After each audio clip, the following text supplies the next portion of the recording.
저는 오늘 고린도전서 12장 8절에서 11절까지 교독해 주신 말씀 가지고 제2탄으로 종말의 은사를 재무장하는 사명자, 말세 이 시대에 은사를 재무장하는 사명자라, 이런 제목으로 말씀을 드립니다.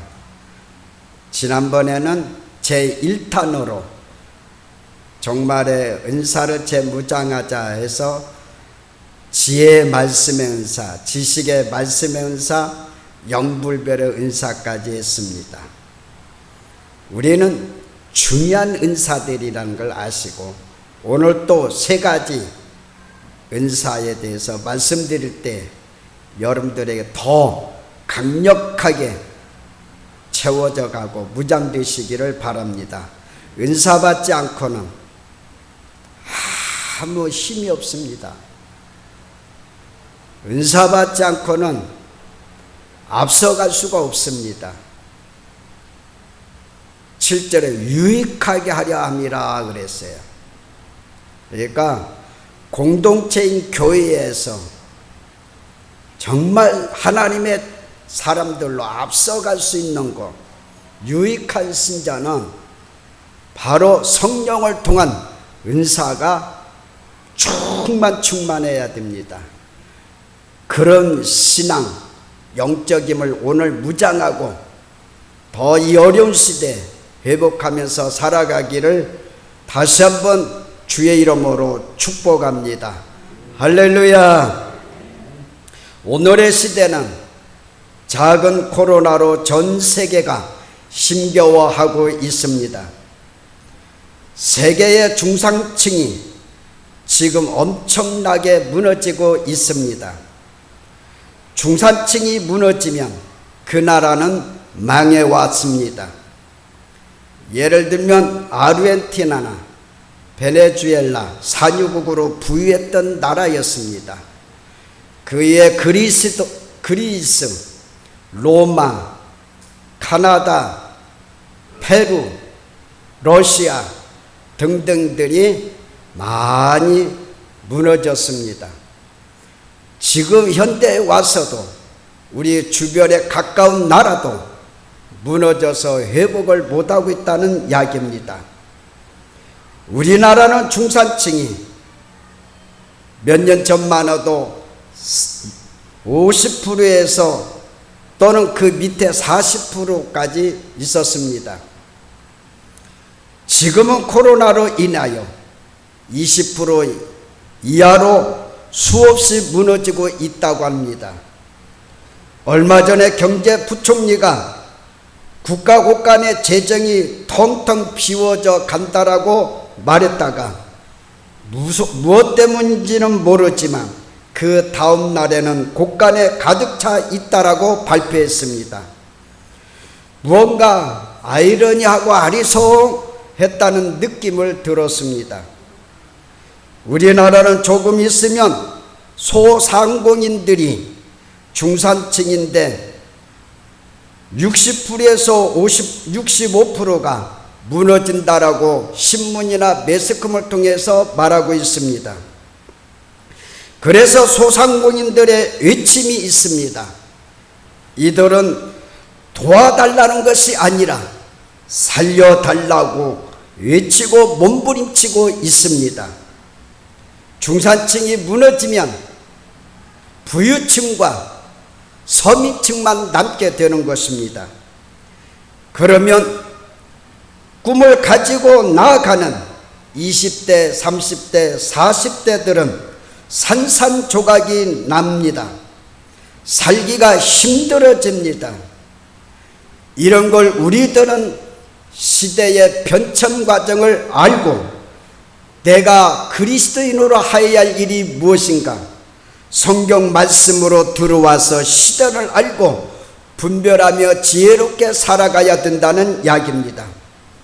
사랑하는 성도 여러분, 지금 여러 가지로 나타나는 어려움은 말세를 예고하는 신호입니다.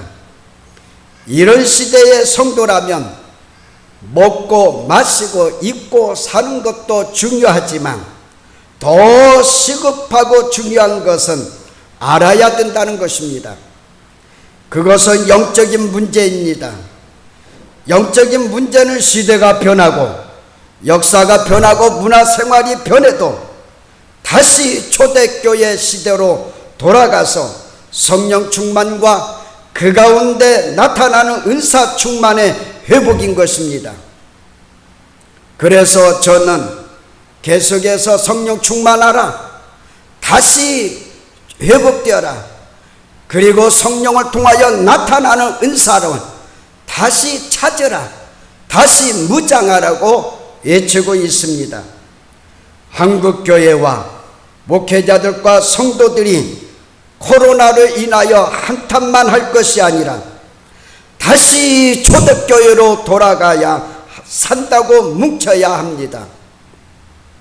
그리고 영적 사건을 일으키도록 각성해야 합니다. 이 일은 먼저 주님께 엎드려 고차원적인 믿음과 뜨거운 기도하는 일밖에 없습니다. 성경적인 예화를 하나 말씀드립니다.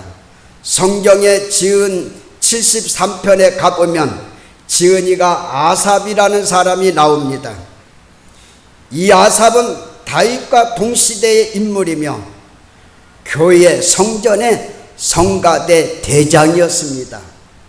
이 정도가 되면 믿음이 있다라고 생각할 수밖에 없습니다.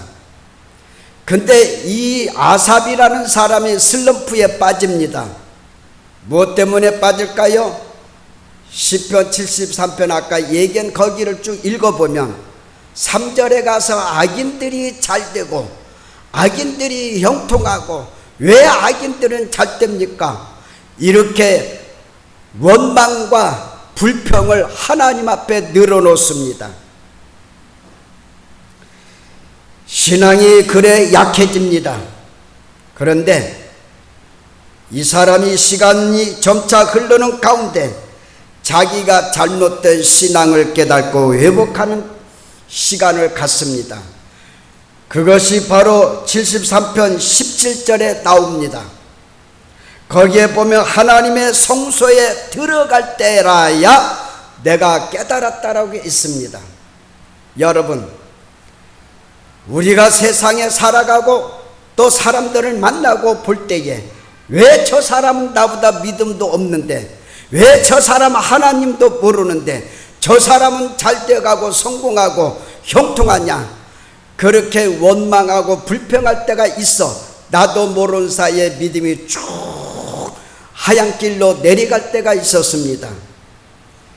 이걸 회복할 수 있는 것은 다른 방법이 없음을 아삽을 통해서 발견했으니, 내가 하나님의 성소에 들어갈 때라야 깨달았다 그랬으니, 하나님 앞에 예배하는 성전이 얼마나 귀중하다는 걸 깨달아야 됩니다. 여러분들의 문제가 있습니까? 어려움이 있습니까? 힘듭니까? 고통스럽습니까? 발만 둥둥 굴러대지 말고 그 문제 덩어리를 가지고, 그 보자기를 가지고 하나님의 성소 성전에 들어와서 하나님 앞에 그걸 다 내놓고, 하나님 아버지여 도와주소서, 역사해 주소서, 이곳에 임재하여 주소서 하고 울부짖을 때에 깨닫고 회복되는 줄로 믿으시기를 주의 이름으로 축원합니다.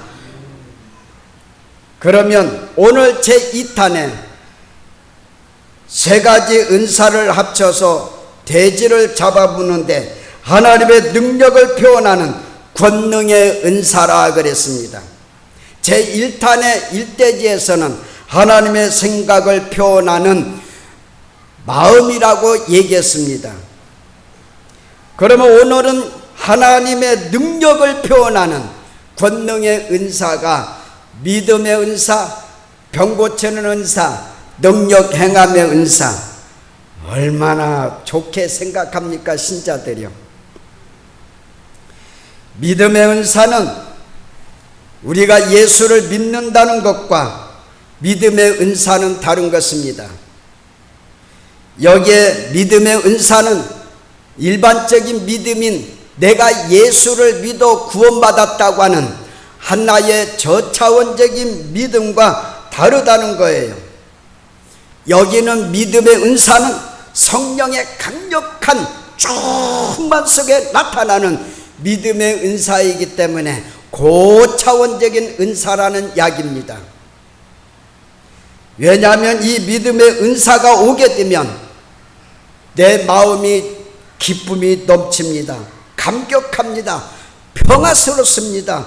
변화가 나타나기 시작합니다. 그런데 믿음의 은사 오기 전까지 믿음 생활은 열심히 했지만 아니잖아요. 그러므로 믿음의 은사 앞에 중요한 것이기 때문에 다른 예계라고 하는 이야기입니다. 원어적으로 다른 예와 어떤 예계는 다름을 보여주고 있었습니다. 지난 시간에 말씀을 드렸으니 9가지 은사 중에 앞에 수식어가 다른 얘기한 은사는 2가지밖에 없었습니다. 그거는 믿음의 은사 앞에와 방언의 은사 앞에입니다. 이 2가지가 강력하게 일어나야 다른 은사를 끌어들일 수 있는 상수도관 같고 젖줄기와 같은 것입니다. 그래서 우리는 다른 예에 있는 은사들에 여러분들의 성령 충만해서 더 충만하도록 믿음의 확광과 그리고 방언으로 기도할 수 있는 기도꾼들이 되시기를 바라는 것입니다. 믿음의 은사라는 것은 뭐냐? 보증해주고 받쳐주는 증서와 같은 겁니다. 하나님의 말씀하신 것이 사실이라는 것을 보증하는 겁니다. 쉽게 얘기하면 담장이 무너지려고 할 때 받쳐주는 받침대와 같은 것이 믿음의 은사입니다. 그리고 이렇게 강단의 수반 위에 꽃들을 여러 가지로 참 아름답게 꽂아 놓을 수 있는 수반과 같은 것이 바로 믿음의 은사라는 이야기입니다. 그래서 믿음은 창조적인 기적을 생산한 겁니다. 그 믿음의 은사는 허공에 그냥 떨어지는 게 아닙니다.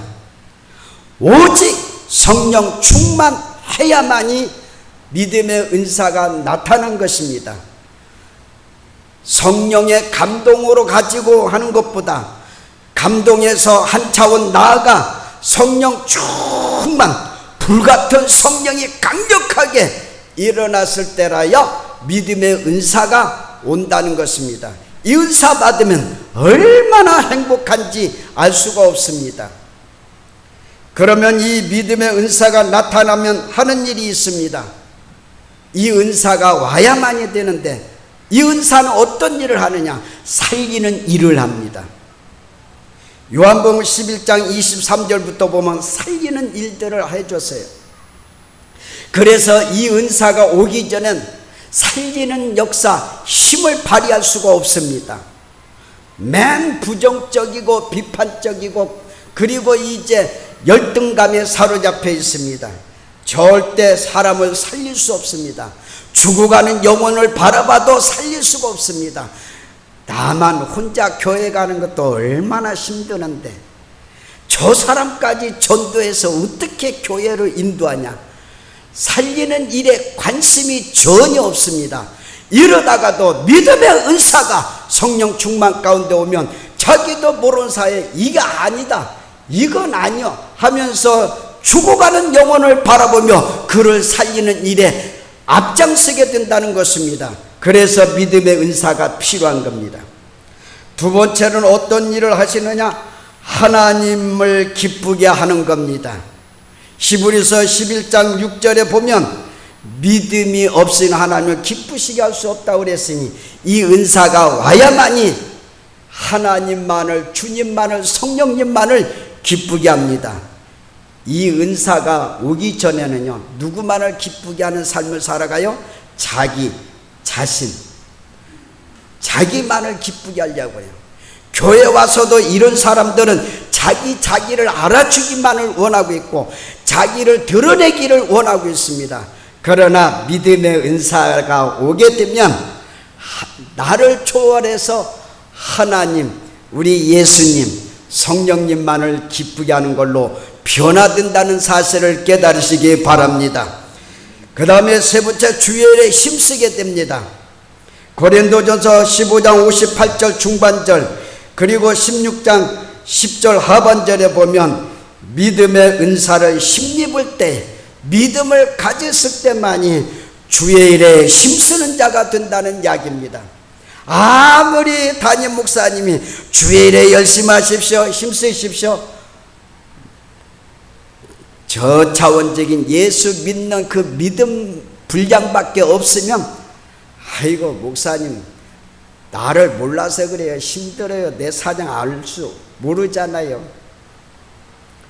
내게 나와 같이 돼보세요, 못해요, 주의 일 못해요. 그러나 믿음의 은사가 성령 충만 속에서 어느 날 강력하게 여러분들에게 나타나게 되면 여기에서 180도로 바꿔지게 됩니다. 주의 일에 힘쓰는 자로 바꿔진다는 거예요.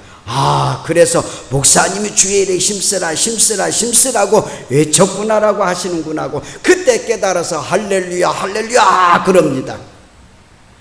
이게 믿음의 은사가 올 때 이런 일들이 나타나니까 얼마나 좋냐 이거예요.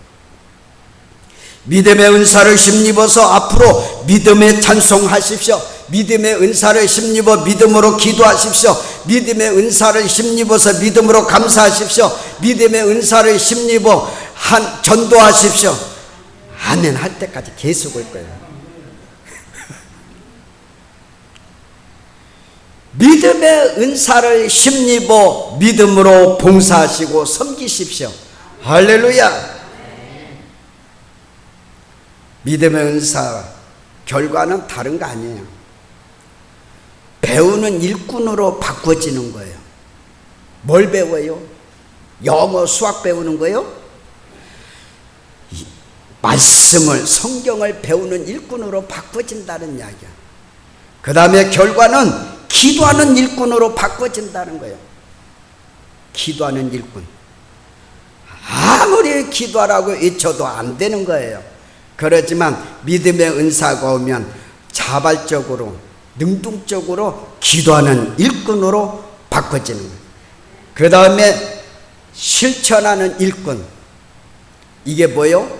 전도입니다. 우리 목사님 우리 함께 전도해 천국 갑시다라고 슬로건 내놨잖아요. 믿음의 은사가 와야 여러분들이 기쁨으로 실천하는 일꾼으로 나타난다는 이야기야. 이런 역사가 오늘 성령이 강력하게 여러분들의 심령 속에 우리 교회 임함으로 인하여 믿음의 은사가 나타나서 이런 일꾼들로 일어나기를 주의 이름으로 축원합니다. 두 번째로는 병 고치는 은사입니다. 이걸 한문으로 얘기하면 신유입니다. 신유의 은사라고 얘기하면 어떤 분들은 신유는 가수인데, 그런 가수가 아니라 병 고친다는 은사예요.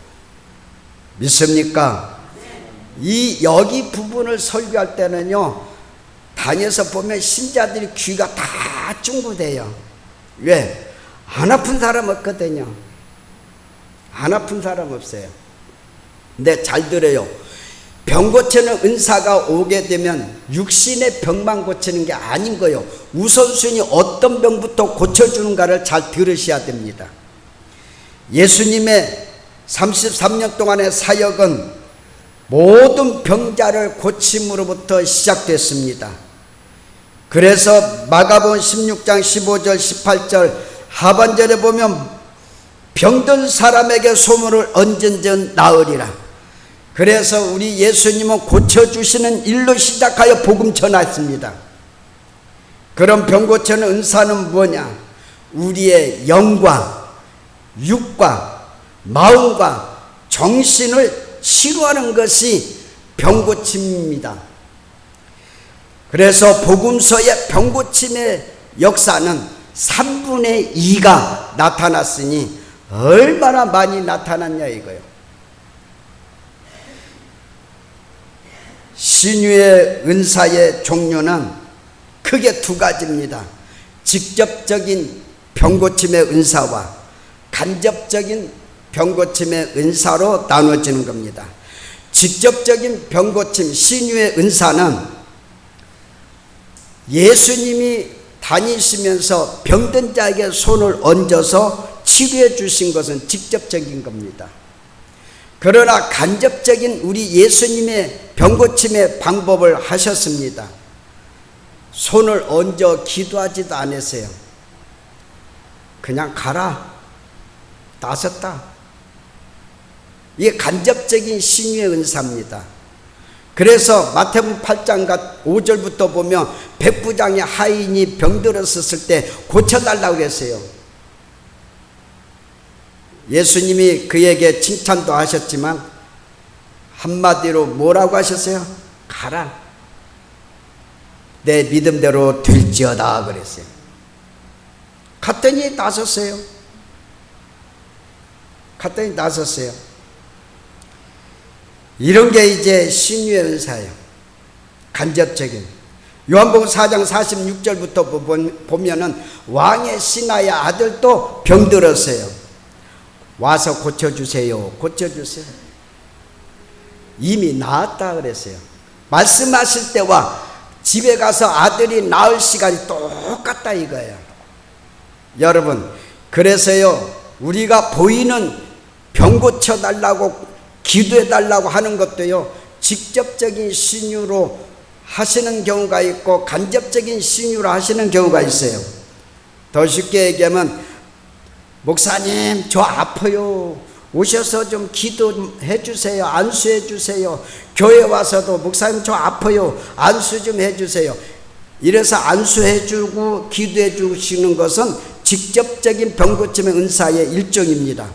그렇지만 상황이 이제 멀리 있든지 마침 목사님이 이제 출타하셨다든지 할 때에 전화, 목사님 제가 지금 아파 죽겠어요, 기도 좀 해주세요. 언제 거기까지 가요?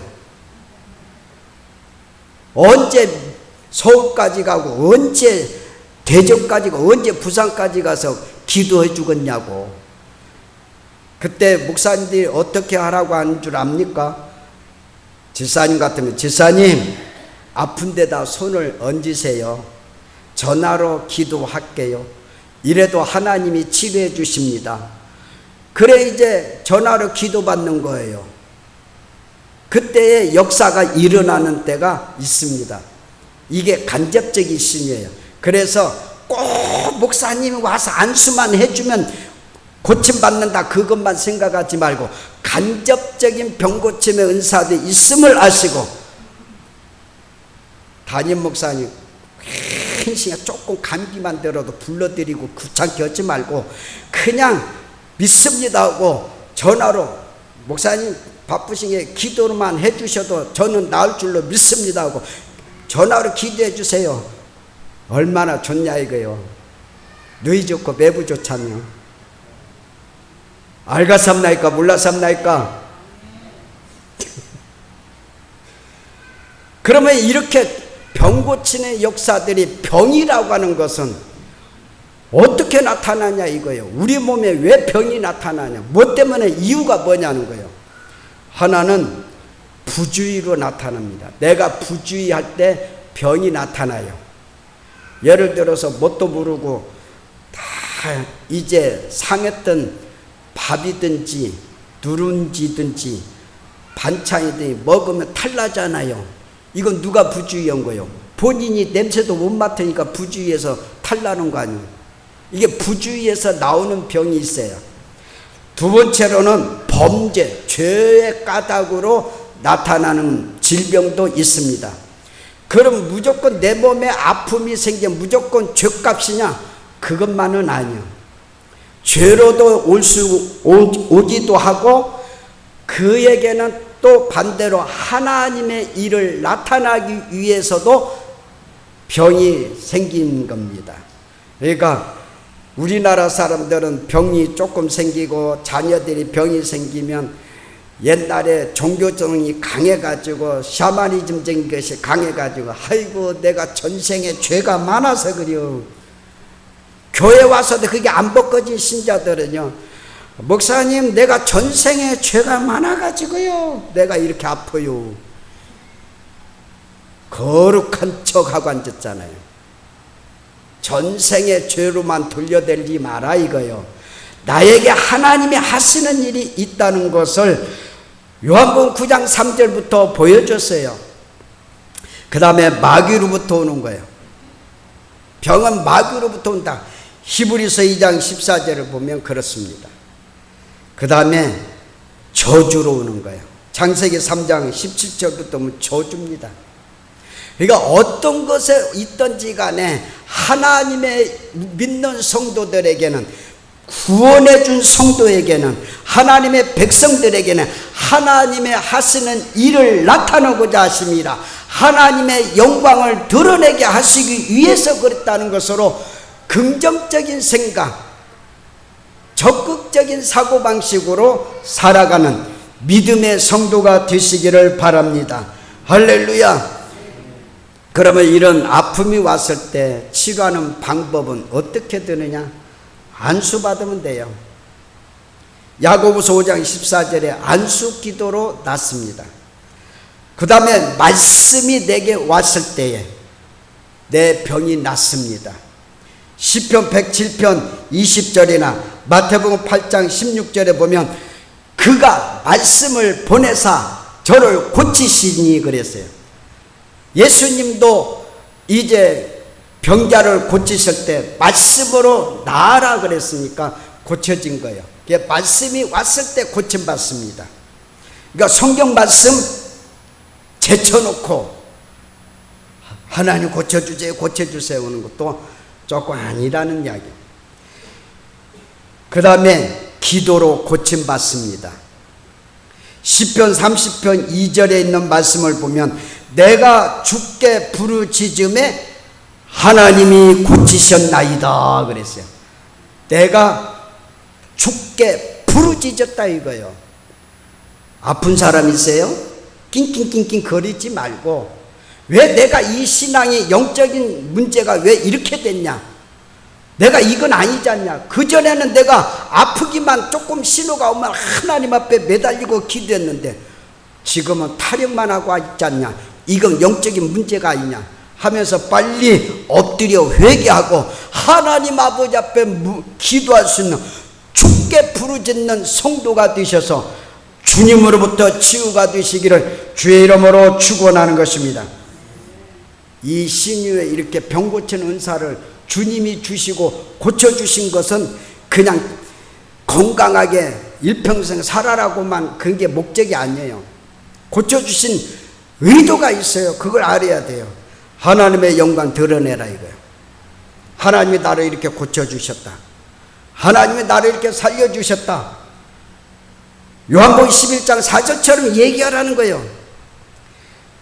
그 다음에 주님의 전도 임무와 사명을 확증하기 위해서 고쳐주었어요.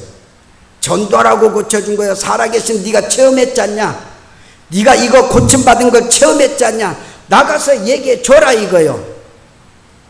중환병에서 고침받았는데 하나님의 영광 나타내지 않냐고, 주의 일에 힘쓰지 않고 전도하지 안 하면 재발됩니다. 이건 제 말이 아니에요. 재발돼요. 정신 차려요. 왜 나는 나섰다고 왜 다시 재발합니까? 문제가 있잖아요. 하나님의 일을 안 하잖아요. 건강하게 치료해 주니까. 영광 돌려야 할 거 아니요, 전도해야 할 거 아니요, 사명 감당해야 할 거 아니냐 이 말이요. 회개해야 돼요. 회개. 마지막 세 번째 은사는 능력 행함의 은사입니다. 이 은사를 말할 때 능력과 은사로만 말하면, 능력의 은사로만 말하면 안 됩니다. 그 이유는 뒤에 행함이라는 게 있습니다. 그러니까 은사에 얘기할 때 능력, 행함의 은사까지 얘기를 하라 이 말입니다. 지난 시간에 얘기한 것처럼 지혜 은사 받으세요, 지식의 은사 받으세요, 아멘 아멘 하지 말라고 그랬잖아요. 어디까지 가라? 지혜의 말씀의 은사, 지식의 말씀의 은사를 얘기하면 그때 아멘 하라 이거예요. 목사님이 부흥 강사가 얘기하도 빼놓고 얘기하면 하지 말라 이 말이에요. 여기 와서도 마찬가지입니다. 아무리 신령한 분이 와서 능력의 은사 받으세요면 아멘 해야 돼요? 노멘 해야 돼요? 노멘 해야 됩니다. 왜? 잘 보세요. 하나님의 말씀이 위대하십니까? 목사님 부흥 강사들의 말씀이 위대합니까? 누구의 말씀이 위대한 거예요? 하나님의 말씀이 위대한 거예요. 근데 왜 빼놓고 얘기할 때 아멘 하냐 이거예요. 정신 차려요 들을 때.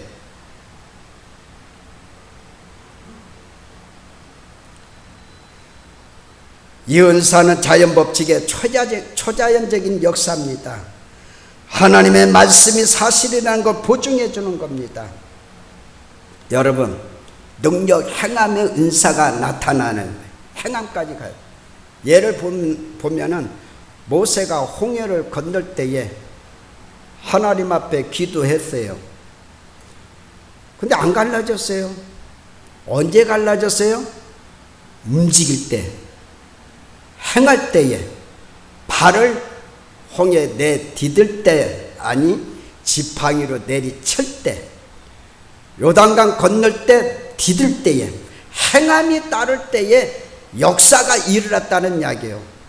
그냥 가만히 홍수감 떨어지듯이 기도만 하고 앉았으면 됩니까? 했으면 움직여라 이거요. 그때 역사가 일어나는 게 능력 행함의 은사입니다. 있습니까? 할렐루야. 이 은사도 성령 충만한 데서만 나타나는 거예요. 능력 행함의 은사 주신 목적이 있어요. 거의 공통점이에요. 은사 주신 목적들은 거의 뭐냐? 복음 전파라고 주셨다 이거예요. 복음 전파하기 위해서 그 시대에 특별한 사명을 감당하라고 능력 행함의 은사를 주셨습니다. 그래 이런 능력 은사 가지고 상대방 죽이려고 하고 엄포나 놀려고 행하는 것은 아니라는 이야기예요.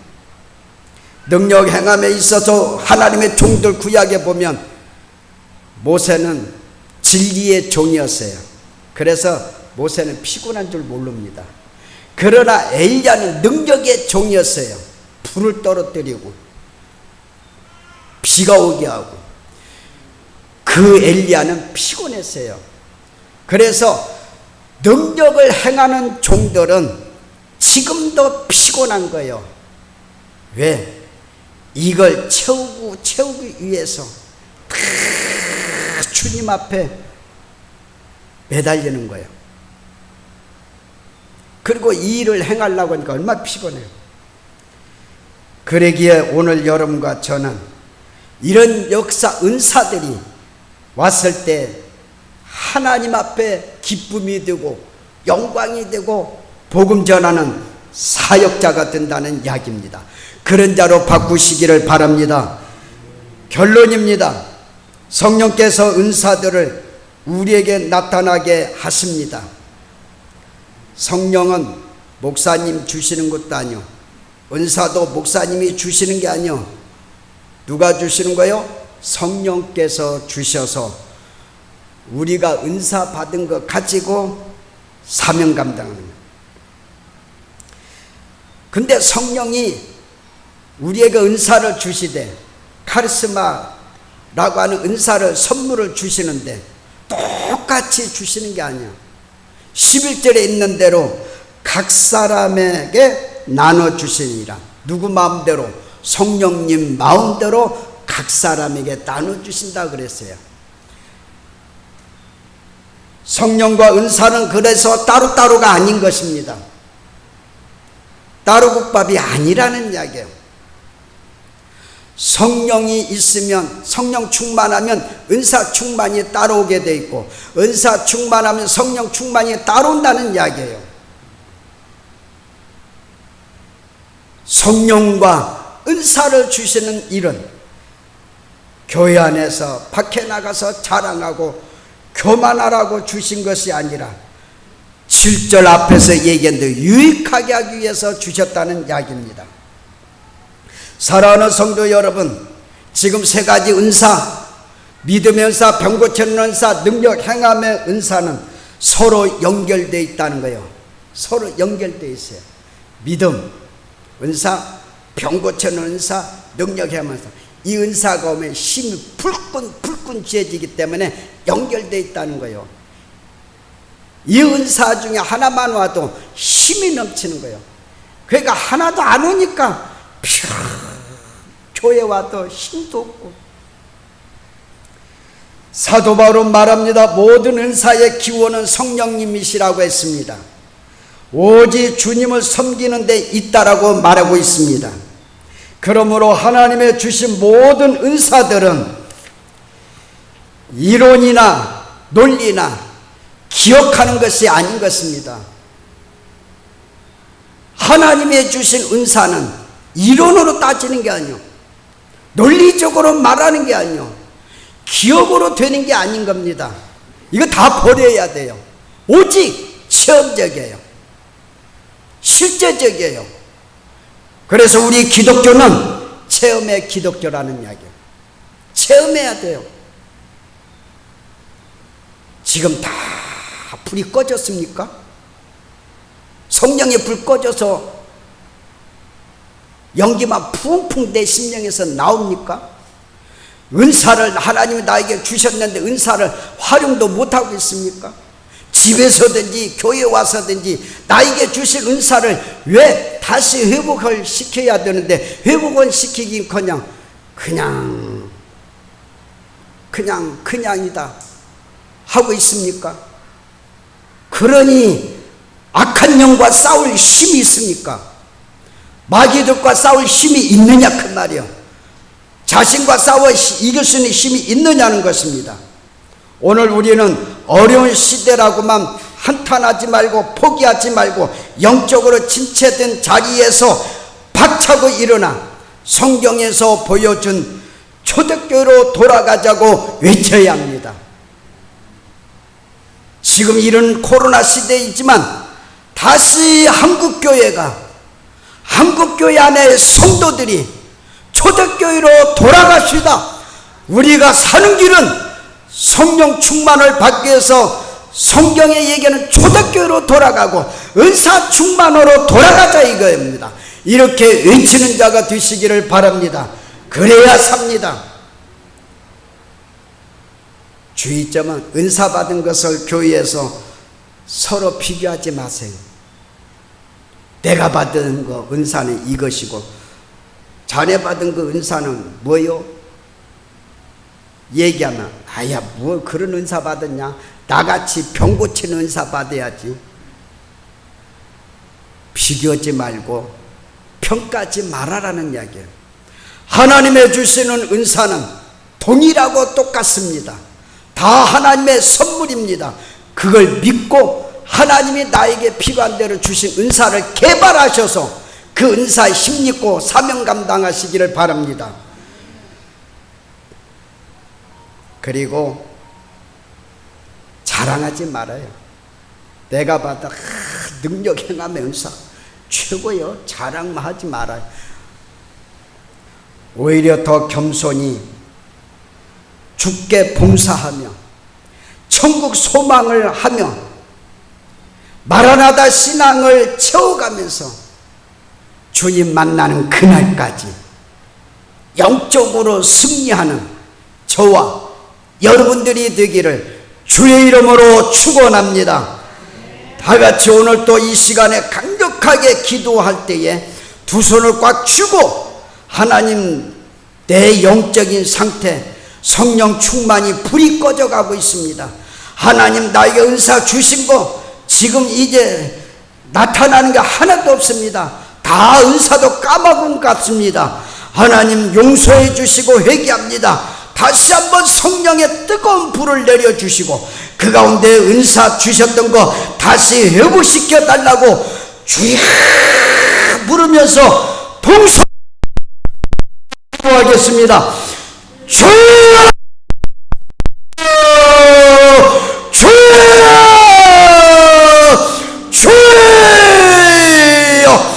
살아계 서서 역사하신 하나님 아버지여, 은혜와 사랑과 진심으로 감사와 영광과 찬양을 주 앞에 돌려옵나이다. 오늘도 아버지 두 번째로 종말의 은사로 재무장하는 아버지 사명자가 되기 위하여서 믿음의 은사, 병 고치는 은사, 능력 행함의 은사를 말씀을 통해서 깨달았습니다. 하나님, 우리의 심령을 뒤돌아봅니다.